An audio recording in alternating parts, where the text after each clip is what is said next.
ketika kita sudah berani memulai, selanjutnya ya jangan cepat menyerah. Karena percayalah, ketika kita di saat titik-titik paling rendah, kita dorong sedikit aja, nah itulah sebenarnya titik balik kehidupan kita yang untuk menuju kesuksesan.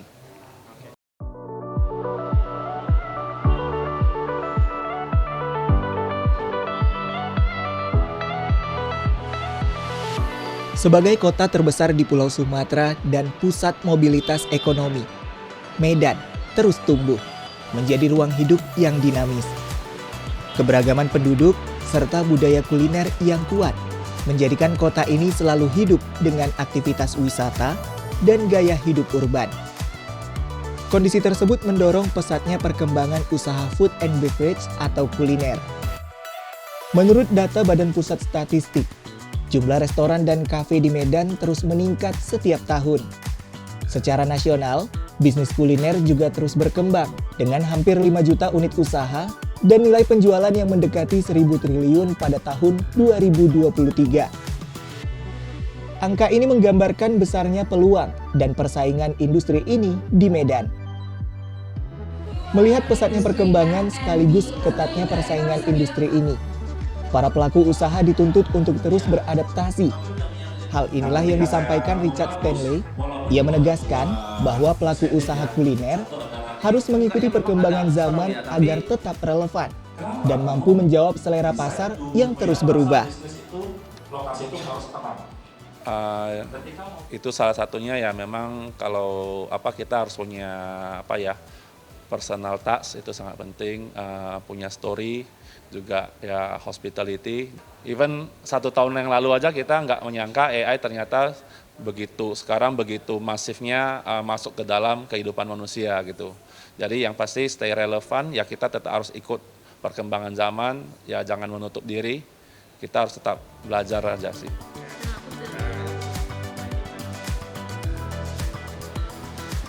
Kegiatan yang digagas oleh Clapham Collective ini menjadi ruang pertemuan bagi para pelaku usaha kuliner untuk memahami perubahan industri yang terus bergerak cepat. Kegiatan ini diikuti kurang lebih 500 peserta yang terdiri dari pemilik bisnis, service provider, agensi, trainer, hingga mahasiswa. Mengusung tema Where Business, Tech and Taste Unite, kegiatan ini bertujuan melihat bagaimana masa depan industri kuliner tidak lagi hanya ditentukan oleh cita rasa, tetapi juga oleh strategi bisnis yang tepat, serta pemanfaatan teknologi dalam pengembangan usaha. Nah, jadi kalau Kota Medan ini kita terkenal banget dengan yang namanya makanan ya. Isunya adalah untuk hari ini di pasar global tidak cukup hanya punya makanan yang enak. Karena F&B ini adalah bisnis yang multidisipliner. Jadi gak cukup cuma enak, tapi kita harus ngerti nih bagaimana buat makanan itu cakep dilihat, cerita story-nya seperti apa, dan tentunya penting sekali soal service.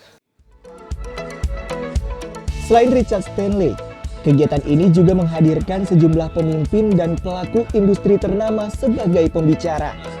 Salah seorang di antaranya adalah Matthew Ardian, CMO Fore Coffee, yang membagikan strateginya dalam menghadapi dinamika usaha kuliner. Kehadiran para expert dan praktisi ini memberikan peserta wawasan langsung dari pengalamannya.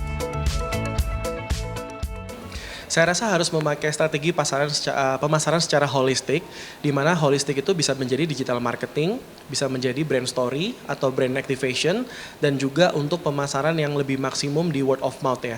Jadi secara holistik kita harus bisa lebih peka dengan konsumen membutuhkannya seperti apa, sehingga kita bisa tepat sasaran untuk di semua kalangan, khususnya di Indonesia. Nah, jadi Di sepanjang rangkaian acara, para praktisi berbagi pengalaman serta cerita perjalanan profesional mereka. Dari strategi menghadapi pasar hingga cara membangun identitas brand. Mereka menekankan bahwa kunci utama dalam usaha kuliner adalah kepekaan terhadap kebutuhan konsumen. Pelaku usaha dituntut mampu menghadirkan produk yang dapat bertahan setidaknya 5 tahun ke depan. Selain itu, kualitas produk, service excellence, harga yang relevan, serta keunikan brand menjadi poin penting yang harus diperhatikan dalam membangun daya saing di industri food and beverage. Keberhasilan di bisnis food and beverage tak hanya soal rasa, tetapi juga kemampuan mengikuti perkembangan zaman. Dengan wawasan dan strategi baru dari para praktisi, para pelaku usaha diharapkan mampu berinovasi dan tetap relevan agar bisnis food and beverage Kota Medan terus menjadi yang terdepan.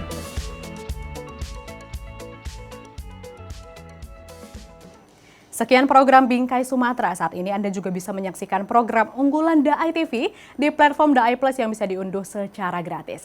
Dan saksikan konten inspiratif serta menenangkan hati dimanapun dan kapanpun. Tetap semangat menyebarkan kebaikan. Saya Windy Nenggolan pamit. Sampai jumpa.